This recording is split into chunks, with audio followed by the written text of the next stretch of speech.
¿Ve? Ponerle ese acá, mirá lo que es esto. Normal. Impresionante. El peso que tenía que trabajar. Claro, pero ese paso cuando falta el... No, mirá. A ver, Y viste que daba por el costado, ¿no?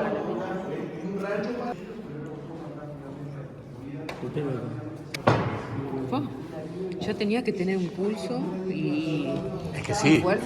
por el estómago.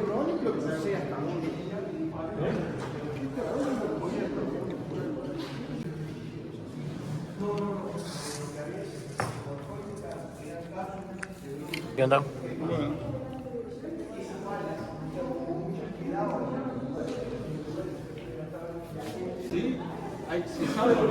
está todo el piso del calzado.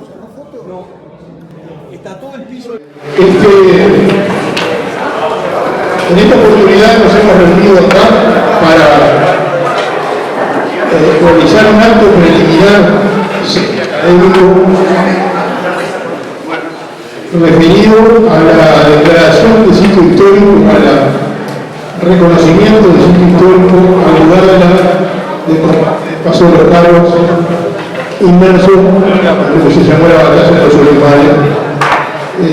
Uno de los enfrentamientos bélicos más cercanos a nuestra ciudad,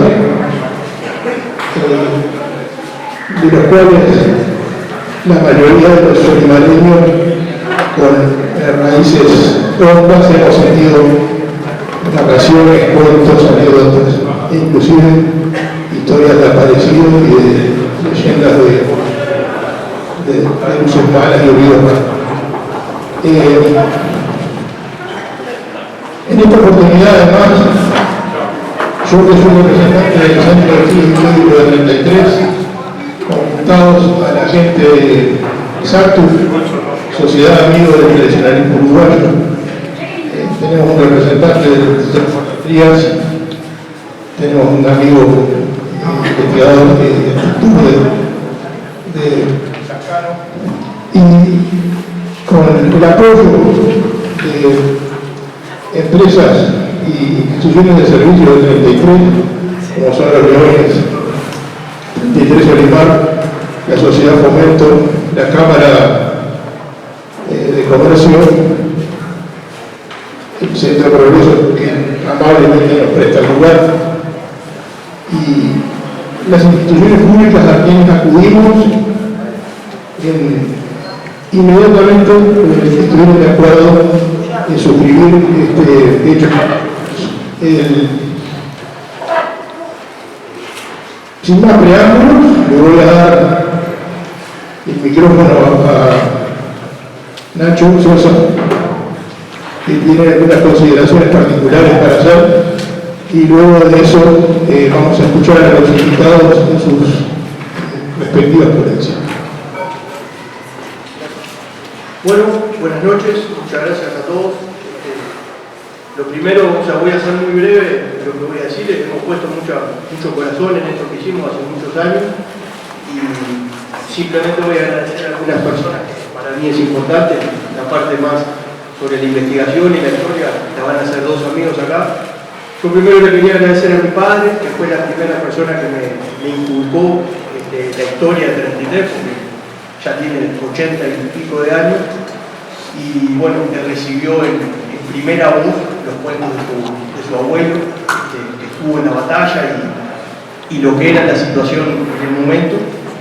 Y papá dedicándome tiempo a un niño con los cuentos, me creó ese espíritu de curiosidad, y bueno, ya cuando me hizo un poco más grande, más hombre, pude ir al lugar con él, identificar, apoyado con equipos de tecnología, de detectores, y bueno, lograr comprobar que los cuentos que él me había dicho, que ahí había habido una batalla, que habían peleado blancos y colorados, por los cuentos que su abuelo le había hecho, y bueno, fue algo realmente emocionante.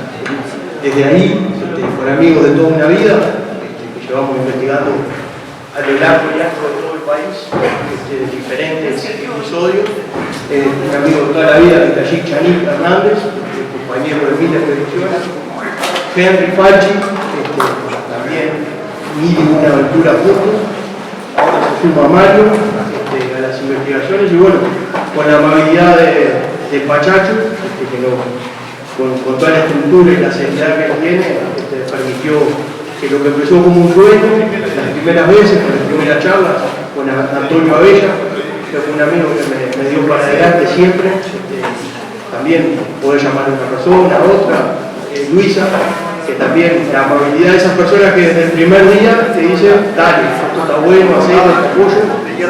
Bueno, el resultado está mañana, 20 de mayo, a la hora de la batalla. En el sitio vamos a estar descubriendo un pequeño monolito que pusimos unas placas de homenaje hoy con la charla, con todos ustedes. Y bueno, la verdad que es una alegría enorme y que 33 sea un departamento que no le dé la espalda a la historia, que no le dé la espalda a la cultura, porque conocer lo que hicieron nuestros abuelos, nuestros bisabuelos, los errores que cometieron, porque la guerra no es una virtud, la guerra es un error, no se repitan en el futuro. Hoy día estamos homenajeando a personas de distintos partidos, blancas y coloradas, que se mataron, hoy día nos estamos homenajeando todos juntos.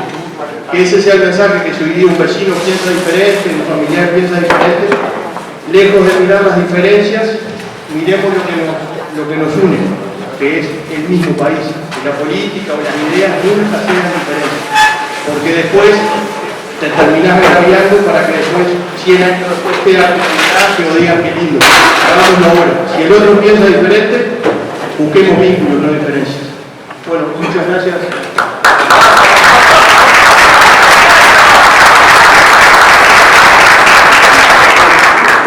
Va a seguir Henry, nos va a comentar un poquito.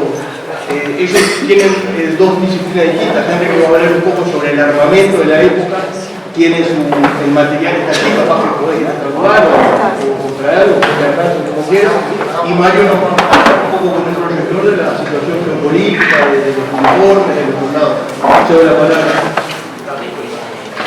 Bueno, no me gusta hablar sentado, así que soy, por lo menos mato un poco la clave, ¿no? Muchas gracias por apoyarnos y nosotros, con José y con los amigos que trabajamos día a día por la investigación, que conozco mucha gente en eso de sacar un poco adelante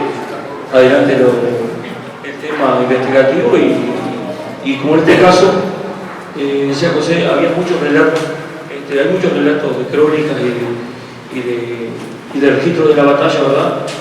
Y una cosa que a nosotros nos interesó desde que comenzamos con la investigación, el grupo mío se llama Grupo de Ficción Histórica Los Palmares.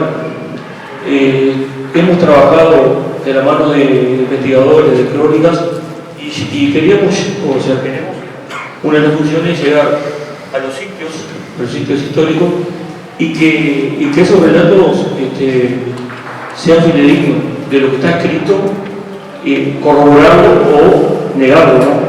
Bueno, entonces la idea del paso de los carros, como otra cosa de los carros, que hay material, pero todo por retazo, entonces uno tiene que ir juntándolo. Hace 16, 17 años, cuando empezamos con la idea de que el retorno fuera solo una práctica de expolio, ¿no? De ir a expoliar, que es la palabra que hoy está en boga, queríamos usarlo como herramienta. No como herramienta de venir y sacar las piezas y tirarlo, ¿no? Sino de decir, bueno, en tal posición, tal relato nos está dando la idea de que había una batería, de que había una carga de caballería, ¿tá? Y que después sean los profesionales que vengan a actuar sobre el lugar, ¿no? Pero como en el caso de la idea de José, que yo me plegué a ella, y queremos también hacer lo mismo en otros campos de batalla o en otros lugares históricos. Dejar algo que diga, bueno, aquí acá hubo un campamento, estuvo Oribe, fue la batalla de los carros, la acción de Chapalote, o la batalla de Muerta, distintas batallas que quedan perdidas en la historia, ¿tá? Y no queda ni siquiera una placa, recordar una acción de batalla o que hubo una lucha por ideales, ¿no? En ese momento, ¿no? O por la libertad, ¿no? Entonces, de la mano de UNESAT, el grupo de nosotros ha ido trabajando y de la mano de muchos actores en todo el Uruguay, que se van sumando. Cada vez estamos dejando un poco la realidad para sumarnos a dejar plasmado en un objeto recuperado, porque hay no solo el trabajo de recuperar el objeto, el trabajo de recuperar el objeto, sino también de mantenerlo y volverlo a estabilizar, se puede hacer una pieza de hierro, ¿no? O una pieza de cobre que después que se saca la tierra se deteriora, mantenerla y poderla volcar después de repente en un museo, en una escuela que tenga algo tangible, no solo algo escrito, sino alguna pieza que nos arruina la historia, ¿no? Bueno, en lo que vamos respecto a esto, nosotros tenemos una exposición de armas de la época, ¿verdad? Que de parte del ejército, o sea, del ejército gubernamentista, podríamos hablar que es muy civil, o sea, muy parecida a las armas que utilizaron la revolucionario de Aparicio de Saravia con respecto al ejército gubernamental, ¿no? Aunque el ejército nacional utilizaba la tecnología. Ya habían ingresado lo que eran las ametralladoras Colt, las Gatling, habían introducido los cañones Canet y Kraut, que ya eran con caños estriados, ya los obuses de más velocidad, ya había más precisión en el tiro, igual que lo que era la ametralladora Gatling, que era un arma para la época de poder parar masas, ¿verdad? En cambio, el ejército revolucionario, que se apoyaba mucho en lo que era el caballo y la fuerza de las cargas de caballería y lanza, que estamos hablando del 97 a 1904, era poco los años, ¿no? Entonces, imagínense la revolución de 1827 con la vuelta de Blanca cargando contra el ejército nacional. Hoy, en la revolución de 1904, ya existía un armamento que lo iba a parar. ¿Qué pasaba? Teníamos dos formas, dos ejércitos totalmente disímiles. Uno, como el ejército revolucionario, con un caudillo o varios caudillos regionales, que enfocaban la fidelidad y el coraje y el arrojo en esos ideales de poder tener un poco más de democracia, de representatividad en lo que era el gobierno, ¿no? Y en las elecciones de la campaña, una campaña muy abandonada, ¿no? Se centraba toda la política para lo que era Montevideo y Canelones. Ahí estaba toda la parte política y todas las decisiones iban ahí. Entonces, de parte de la parte revolucionaria, la parte de Aparicio, venía muy de la mano con lo que estaba pasando en Brasil y lo que pasaba en Argentina, ¿no? Revoluciones estas otras, como nosotros tenemos revoluciones acá, en Brasil también se daba, ¿no? Todos los lanzamientos, Farroupilha, todo Piratini, todos esos lanzamientos, los mismos caudillos que actuaban en la banda oriental también actuaban en Brasil y en Argentina. Eso le estaba dando una experiencia y vivían siempre en un combate continuo, ¿no?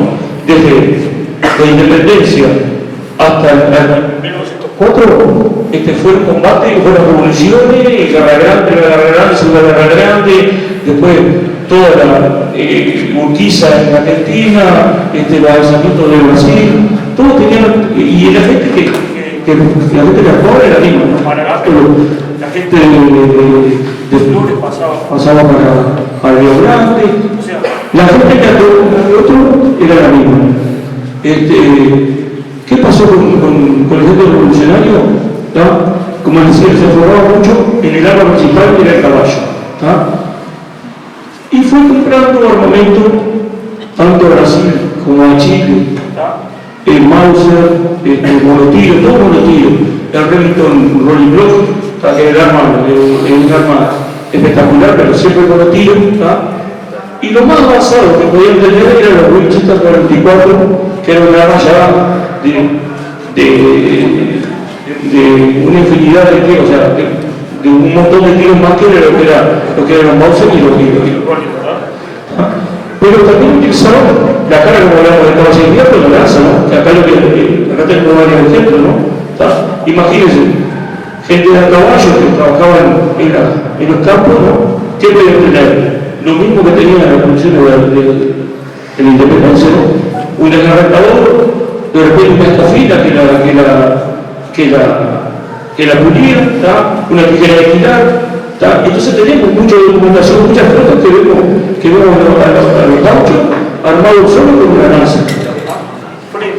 Y del otro lado tenemos un ejército con ametralladoras, con cañones, pero a su vez tenían una disciplina, eran soldados, eran pagos, o sea, ellos cumplieron su función militar, pero a su vez eran pagos, o sea, eran profesionales y lo que estaban haciendo.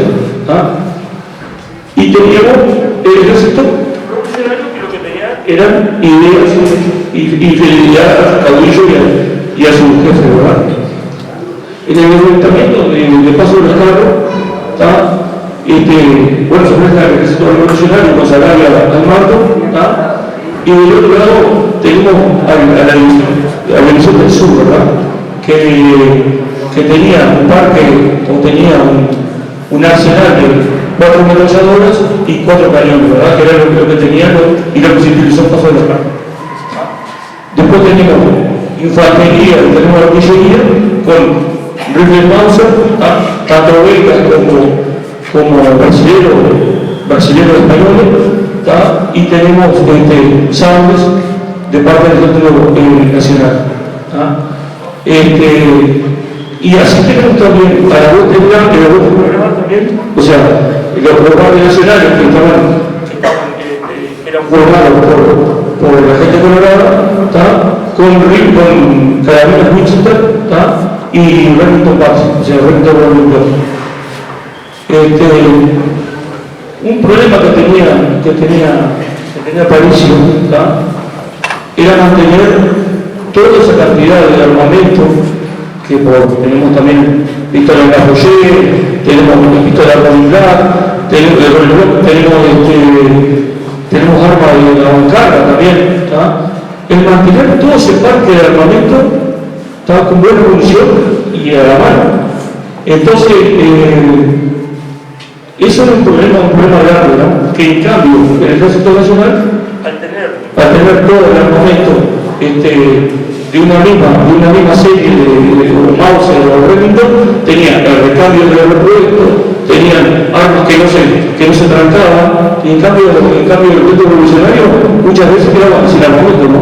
Y si quedaban sin balas, estaban en el horno. Entonces, eso fue un problema que tenía. Y eso fue una lucha, y eso fue una estrategia del ejército nacional, siempre de cortar el suministro de balas y parte del grano. Por eso que siempre se buscó y buscaba acá en este momento irse hacia el norte, porque estaba en la frontera, porque podían llegar al armamento a través de los amigos que tenían en la parte de Brasil o de lo que sea de Uruguay. ¿Y cómo sabemos que hay un problema continuo eso? Porque hay muchos relatos que hablan de la laguna Menín y de la costa oceánica, de combate acariciado sobre la costa. El Ejército Nacional armó el gubernamental, armó mucha población civil o paramilitar, como quieran llamarle, para contener y vigilar las costas de la laguna Menín, por ejemplo. Yaque, lo que es San Miguel, lo que es la ensenada de Castillo, toda esa parte es relatos orales de combate. La toma de la Morana, de San Miguel, todos esos lugares hay relatos de la entrada del parque, de la entrada de municiones y la vigilancia exhaustiva de los grupos civiles que estaban armados. Nosotros, a través de la detección, hemos encontrado muchos lugares de entrenamiento, muchos lugares de tiro, donde hay mucha bala Mauser, hay Remington, hay al Lafayette, podemos encontrar no una bala, cientos de tiros. O sea, ya que, por ejemplo, es un campamento identificado, ¿tá?, de gente comprometida en la vigilancia de ese lugar. Y los relatos marcan que la entrada, o dos combates cubiertos allí, ¿tá?, con la entrada, con el ingreso del parque y que no pudieron ingresar. Al no poder ingresar por Sabia, ingresaron por la zona de San Miguel, de Fuerte San Miguel, o sea que el armamento de la revolución, ¿tá?, contaba con muy poco parque, muy poca recomposición de armas, ¿verdad?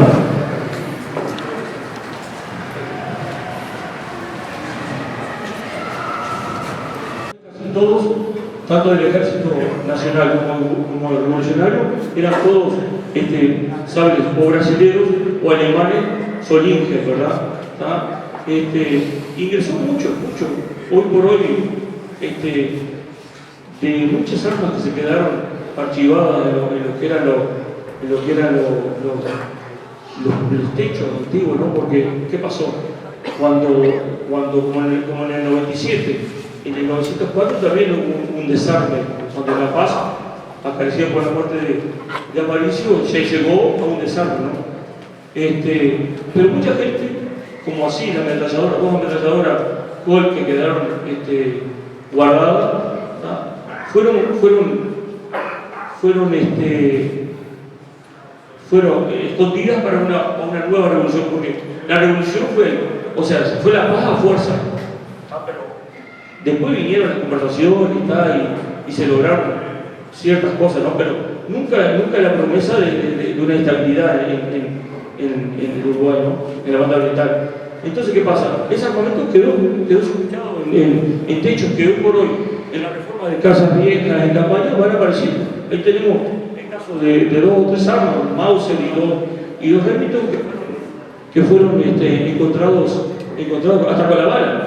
Tenemos el caso de uno que apareció hace una reforma que estaba hasta con la bala colocada en el caño, ¿no?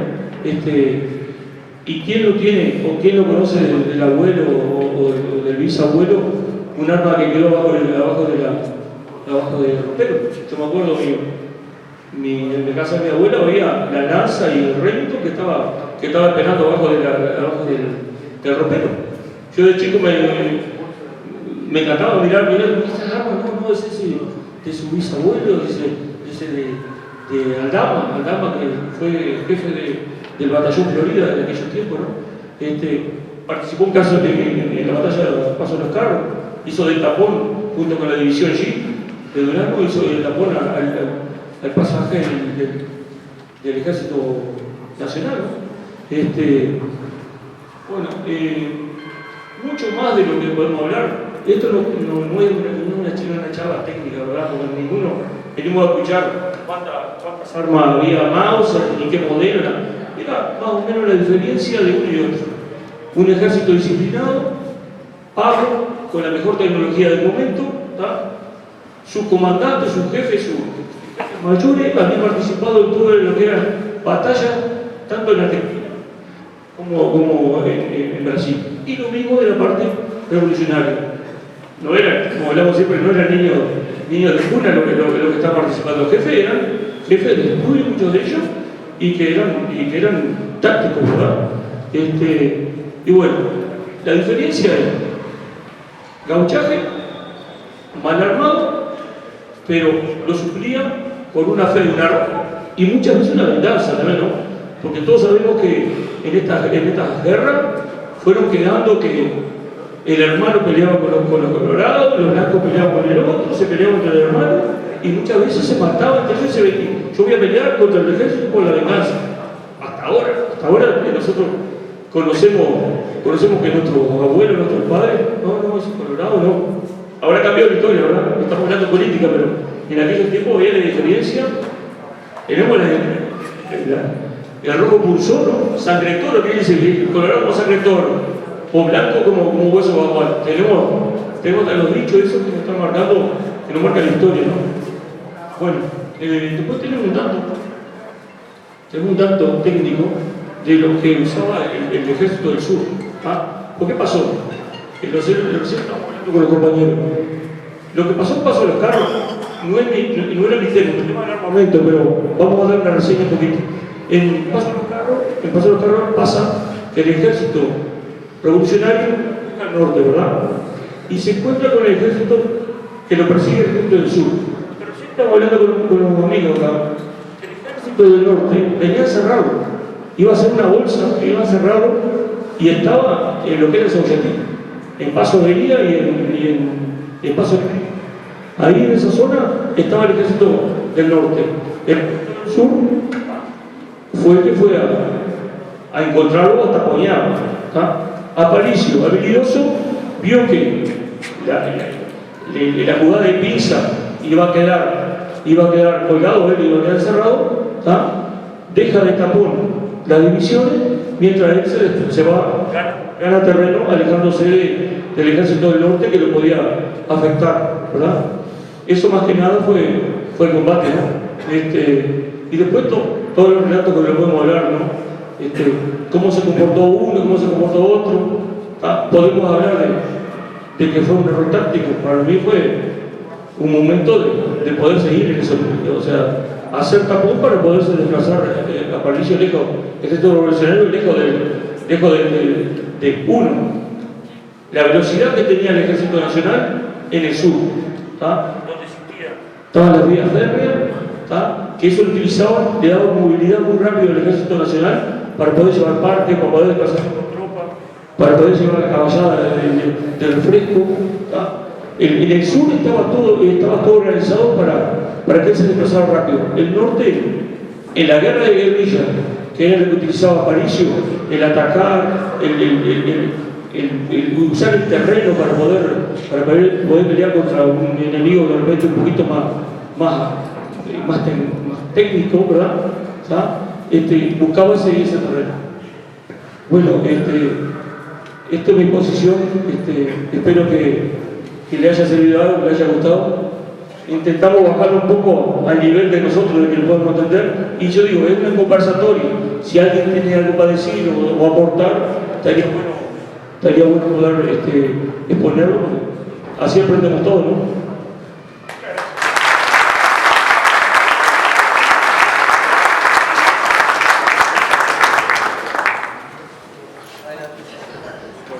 Buenas noches a todos. Primero, mi agradecimiento a José Ignacio por haberme invitado a participar de este homenaje. Yo le comentaba que hacía 30 años más o menos que no venía por 33, que en aquella época lo hicimos con un grupo de amigos por una historia total que después se integrarán, que tiene que ver con una tragedia que pasó acá en el pueblo de Loja. Pero en este momento yo me voy a dedicar a lo que es la temática que vengo desarrollando desde hace tiempo, que tiene que ver con el estudio de los uniformes militares.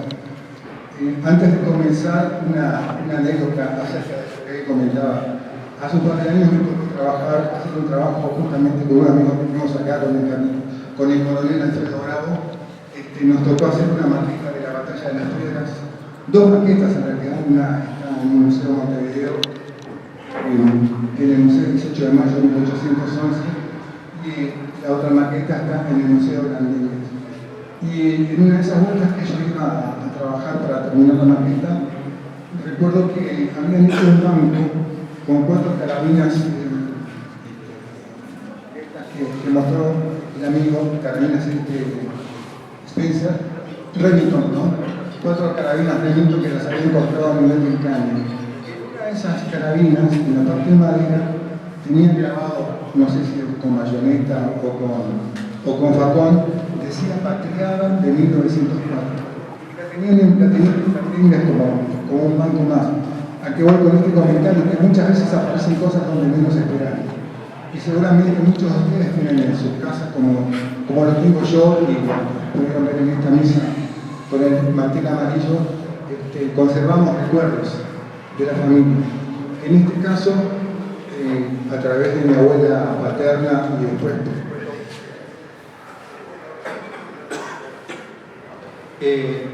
a través de mi padre pude conservar, estoy compartiendo con ustedes.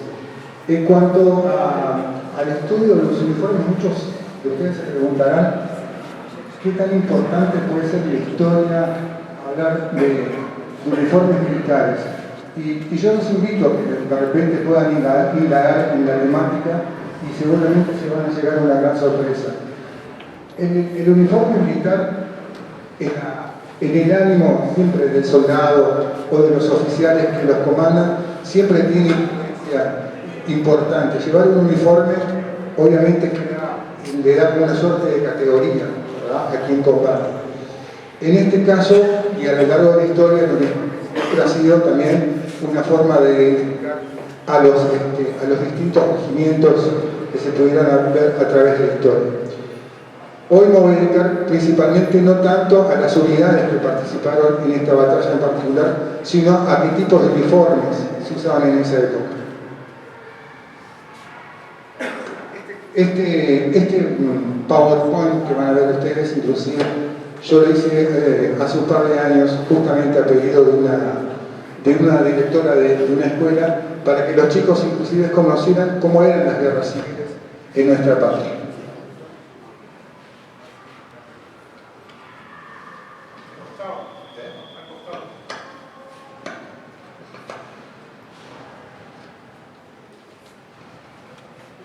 Bueno, estos son un poco los comienzos en la guerra de 1873 durante la toma de Paysandú, pero es un poco lo que decía recién en la misma. Acá en la banda oriental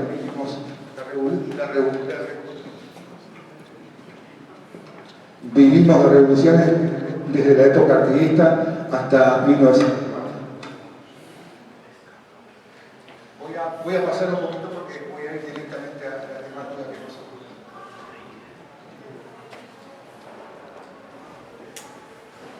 Por acá esto la toma de Paysandú. Dicho ese de paso, fue el año que nació Miguel Sabuelo. Voy a explicar qué tiene que ver con esto.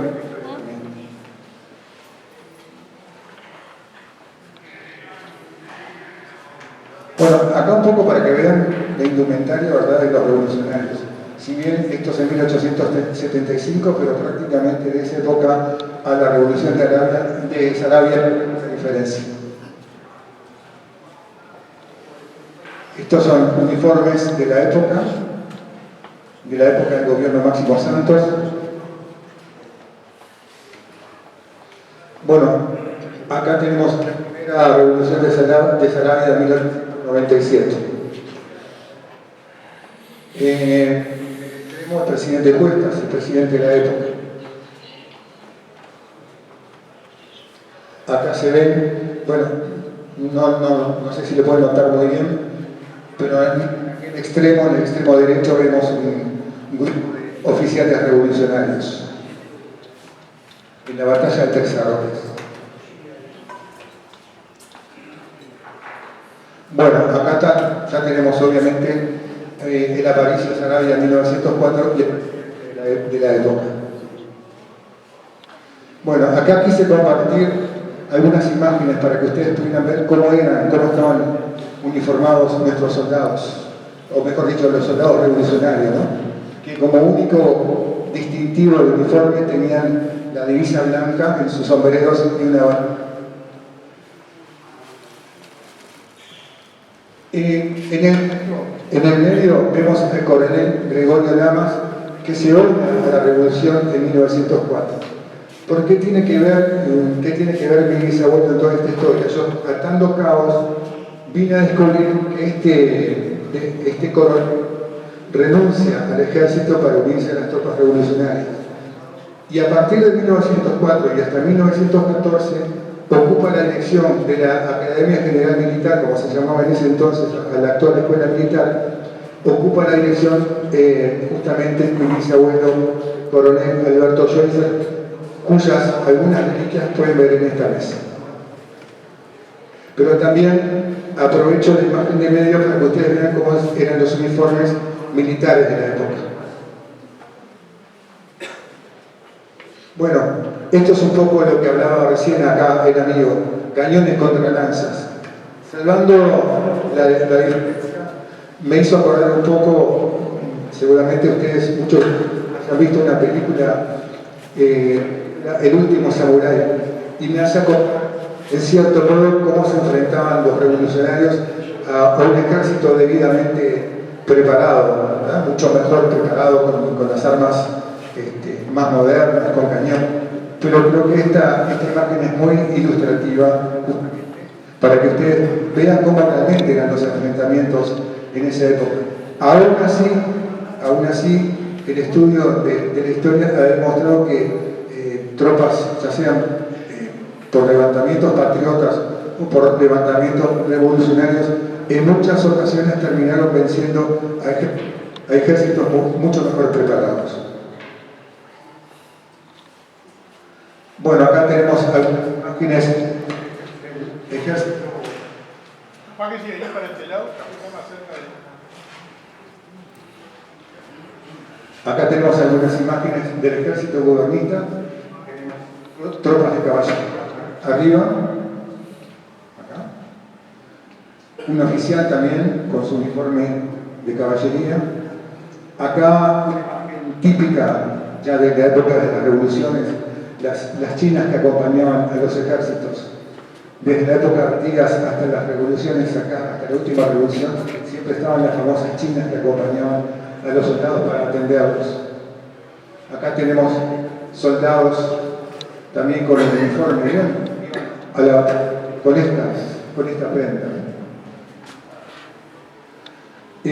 Acá tenemos uniformes de fines del siglo XIX y comienzos del siglo XX. Las imágenes quizás no están muy nítidas, pero de todas maneras es un poco para que tengan la idea de cómo iba en el campo de batalla.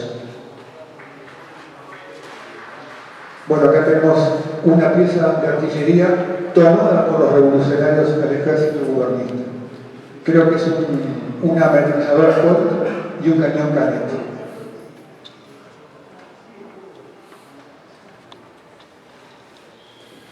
Bueno, acá tenemos dos regimientos de caballería, el sexto y el quinto de caballería. Justamente en la mesa que ustedes estuvieron viendo van a encontrar escarapelas e insignias de estos dos regimientos que tuvieron amplia participación en la revolución de 1904. Pero para que vean también cómo iba muchas veces al campo de batalla, ¿no? Acá tenemos una formación del cuarto de infantería y lo que se dice en la piocha es la escarapela que va en el kepis, arriba en la parte superior del sombrero redondo que se usaba en aquella época de clara influencia francesa. Cabe destacar que acá la moda militar, a partir sobre todo de la Guerra Grande, en 1904, prácticamente siguió, como otros ejércitos del mundo, siguieron uniformes de estilo francés.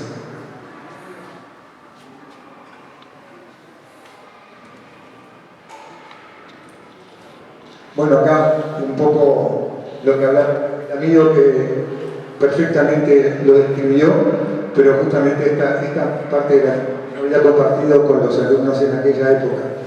Una aclaración. Yo creo que este tipo de charlas y este tipo de muestras son muy necesarias porque hace un rato, antes de comenzar esta disertación con ustedes hablábamos que muchas veces en los museos tanto de Montevideo y del interior se ven muchas armas, pero muchas veces hay cuál es el tema, que no hay la debida preparación quienes dirigen los museos en cuanto a lo que están exponiendo. Pasa, por ejemplo, en el Museo Histórico Nacional de Montevideo, ver armas de distintas épocas, pero si uno le pregunta tanto a quienes dirigen esos museos, a quienes están encargados de esos museos, como inclusive a quienes explican las muestras que uno está viendo, no tienen absolutamente idea de lo que se está exhibiendo.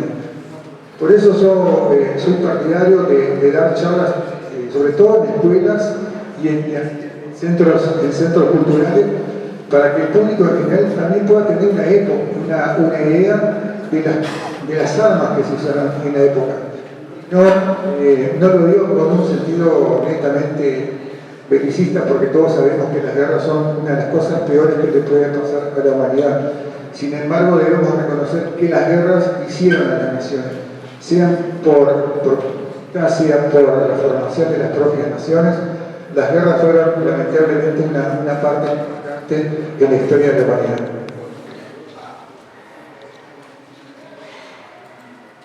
Bueno, acá tenemos unas caricaturas de la época de 1903 y 1904 sobre la revolución que se venía. Caras y Caretas fue una revista que comenzó acá en Uruguay hacia fines del siglo XIX y luego se trasladó a la Argentina. Y bueno, obviamente se hacía muchas veces eco de lo que pasaba también acá en Uruguay. Acá una caricatura que le preguntan al presidente Valle, bueno, que estaba blanqueando la casa de gobierno, ¿no? Porque se venía la revolución.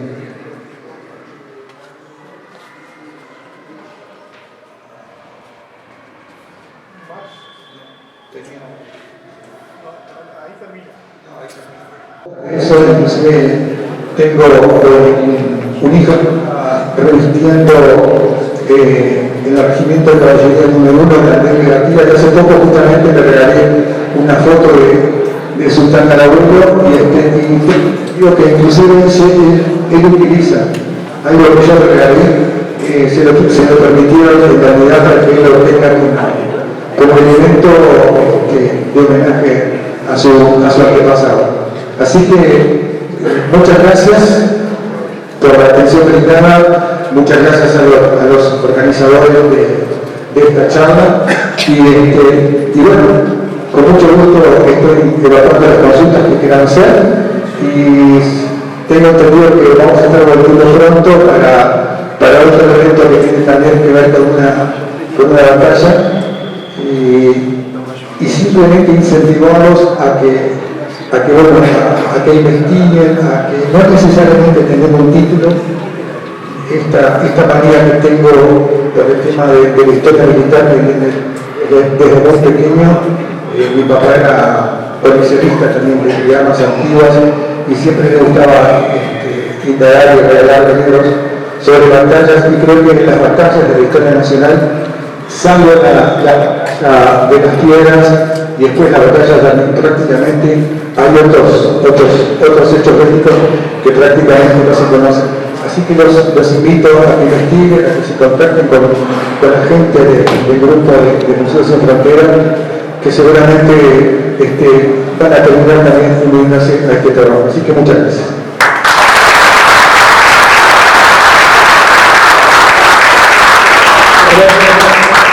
Bueno, y para finalizar este día,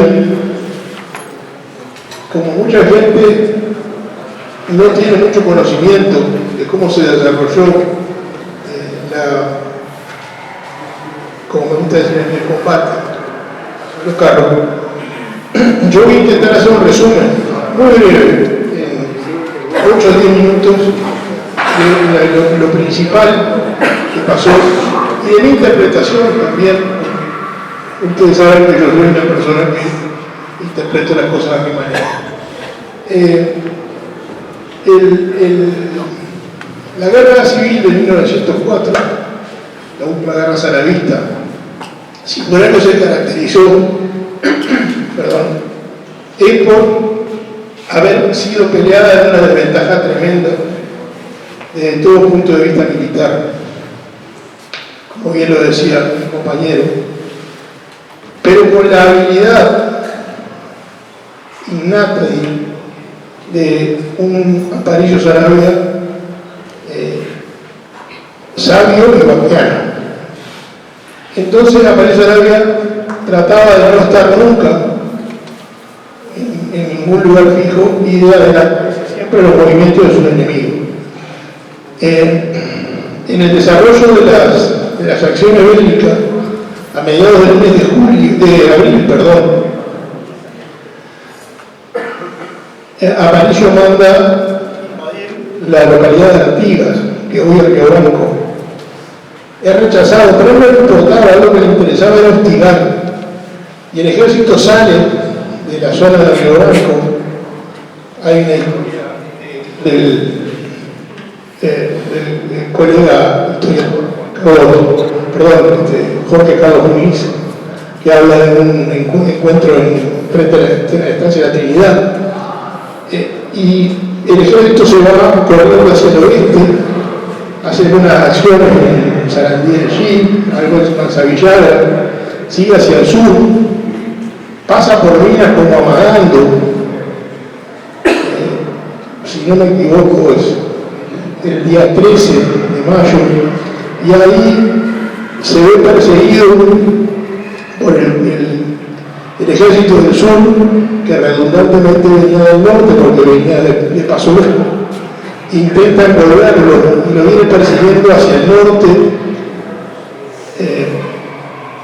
flanqueándolos, tratando de encerrar mientras le mandan correo al ejército del sur, que estaba en Santa Clara o en esa zona, para que se vaya acercando y rodearlo por el lado de la izquierda. Hay un mapita acá, no sé si va a alcanzar a ver, en este coso que acá marca la trayectoria del ejército de Aparicio Saravia, que viene desde el sur, cruza el arroyo Gutiérrez en el Tala, sigue para adelante, cruza Corrales y viene por el camino que sería de los Molles hoy, hacia el Paso de los Carros, para tratar de irse al norte, a su tierra, a su refugio, en Cerro Largo, lejos, como bien decía Franqui, del tren, del telégrafo y de los peligros del arranque del ejército oficialista. Cuando sabiendo ser perseguido por el ejército del norte, que intenta cerrar el camino hacia este lado, quizá pensando, esto es interpretación personal, quizá pensando que Saravia, como lo tenía acostumbrado a hacerle la mano para un lado y se para el otro, iba a doblar hacia el Paso de la Laguna y ahí agarrar por el camino de la Cuchilla de Dionisio hacia su pago del norte. Pero Saravia prefirió, el plan original, pasar por el Paso de los Carros, y cuando viene cerca del camino del Paso de los Carros hacia el Mar Chico, le avisan que entre los dos olimares viene el ejército del sur al mando de su archienemigo Justino Muniz, y decide dejar una guardia de retén en el paso de Pablo Pique para tratar de evitar el paso ligero de lo que lo perseguía y escaparse hacia el norte. Cosa que el 19 de la noche deja la guardia en Palo a Pique, y el ejército de Muniz, con la vanguardia del mando de Pablo Galarza, con 2.000 hombres, atacan los 200, 300 que habían quedado de guardia en el paso. Ahí, tirándoles desde un par de casas cercanas, seguramente debe ser la azotea que hoy es de Quintela, bueno, que en aquel momento también era de Quintela, y escondiéndose en las barracas del paso, lo evitan el paso del ejército hasta pasado mediodía, donde Galarza lanza un ataque con la infantería, y ellos deciden, no sé si por mutuo propio o por recibida, deciden ir hasta, o sea, dejar el paso libre y pasar a defender el paso de los carros. En el paso de los carros aparece Saravia, claro, hacia el norte, y había dejado algunas divisiones, en total unos 1.600 hombres, calcula Roxo en su libro, y con esos 1.600 hombres más los que quedaban en el paso de Pablo Pique, empieza la defensa del paso del paso de los carros. Una defensa que es muy ayudada por las características del paso, que es un paso de muy difícil acceso por el lado derecho del río corre hacia abajo, es para este lado, y que es como encajonado. Además no es un paso en el que se pasa, es un paso en el que buscar en los niveles del lado para que los caballos no naden Entonces, ese paso se defiende durante 2 o 3 horas, a pesar de que los oficialistas atacan con artillería, con ametralladoras y con muchísimas balas. Se calcula que solamente la infantería a mando de Galarza eran 2.000 hombres. A ellos se les suman 3 o 4 cuerpos más de ejército cuando van llegando al paso, que se van sumando a la batalla. Definitivamente los oficialistas ganan el paso y el ejército, los que habían quedado defendiendo, se van replegando hacia nuestra izquierda y se forman en unas alturas que hay ahí, en unos cerritos que hay de este lado, y desde ahí ofrecen la última resistencia, que según los colorados es un error, porque parecería ser que a campo abierto la balacera fue donde más bajas hizo en el ejército revolucionario. La batalla termina alrededor de las 5:30 de la tarde, con resultados que los dos bandos terminan satisfechos con ellos, los oficialistas, porque consideran que, viendo las bajas y viendo las posiciones conquistadas, ellos habían ganado el combate, y los revolucionarios están contentos porque la misión de ellos era salvar el grueso del ejército que a esa altura de la noche ya estaba en la sierra de Yerbal. Ambos bandos coinciden en decir que al otro día no se realizaron acciones intensas, sino que simplemente se fueron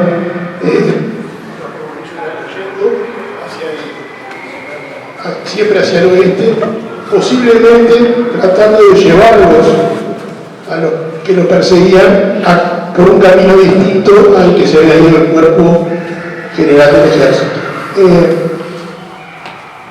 Acá había traído unos mapas para mostrar, pero creo que con el relato, acá se ve dónde se hacen en la última defensa los blancos y cómo lo atacan los colorados desde el repecho.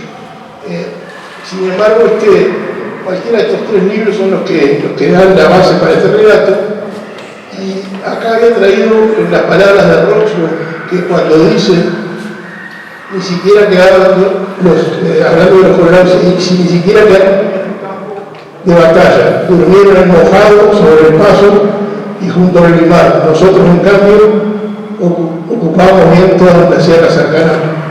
O sea, cada cual sea por ganancia, sea por ganador.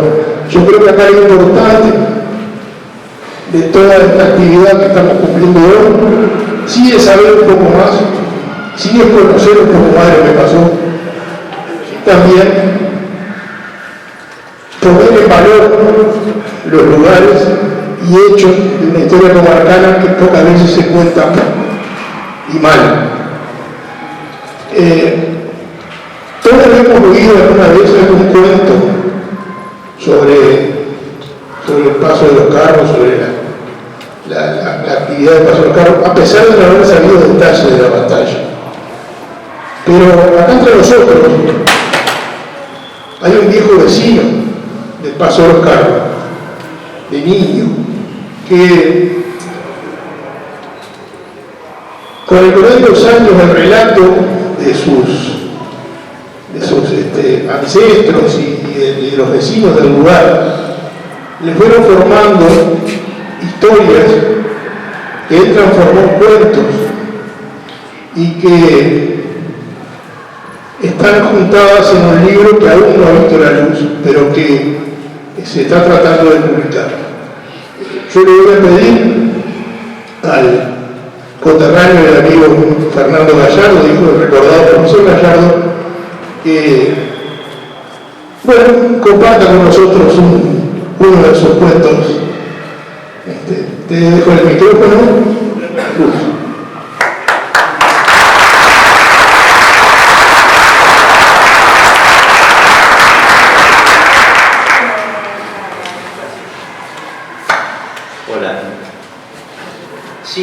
toda mi niñez con mis hermanos y con los Álvarez, Álvaro Álvarez, Alicia, la negrita que está acá conmigo.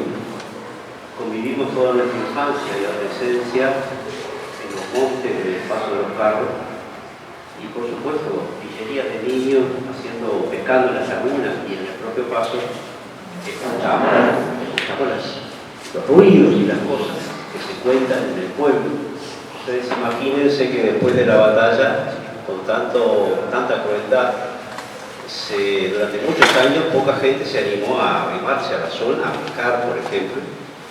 Y muchas décadas después todavía suenan una cantidad de leyendas que he ido recogiendo y pronto va a ver la luz. Por ahora es este formato con muchas ilustraciones y se llama La Laguna de la Cruz y otras leyendas del Paso de los Carros y las 7 lagunas asombradas. Por supuesto que todos los cuentos el eje de todos los cuentos es la batalla, que también la describimos más o menos como los compañeros han planteado. Describimos en qué consistió la batalla.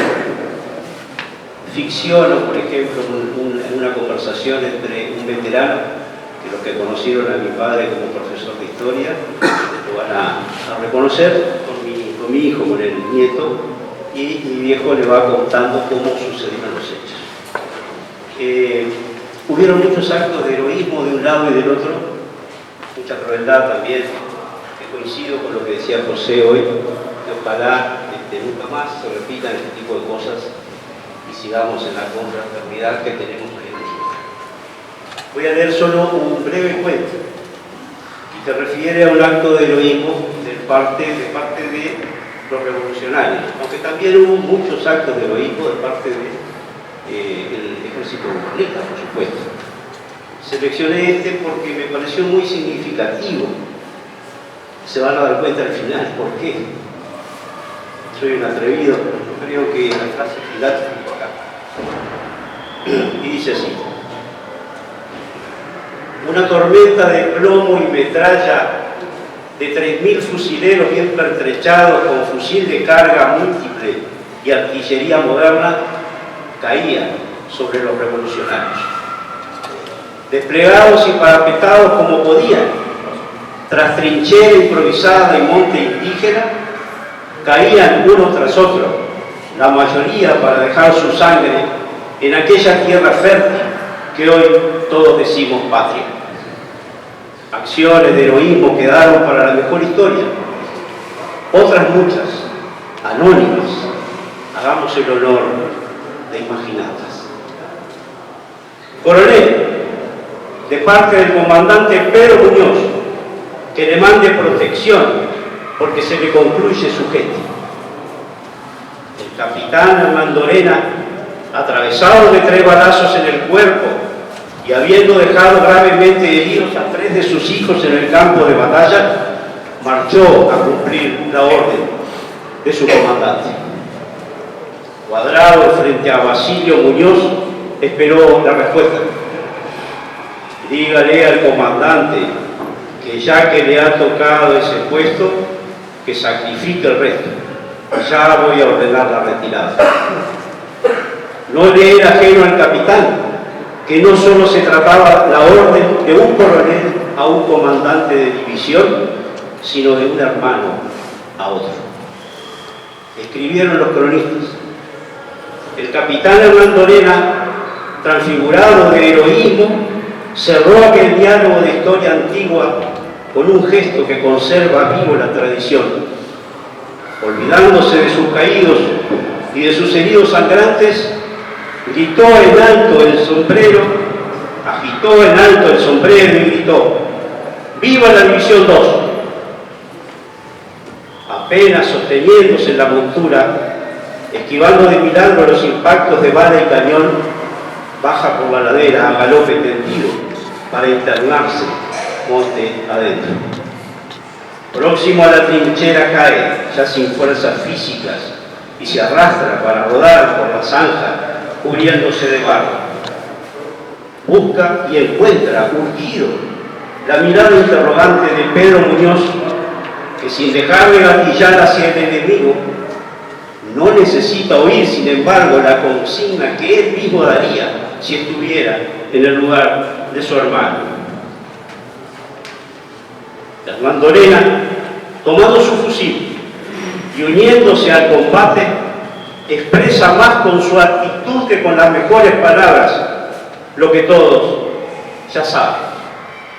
Hay orden de no aflojar.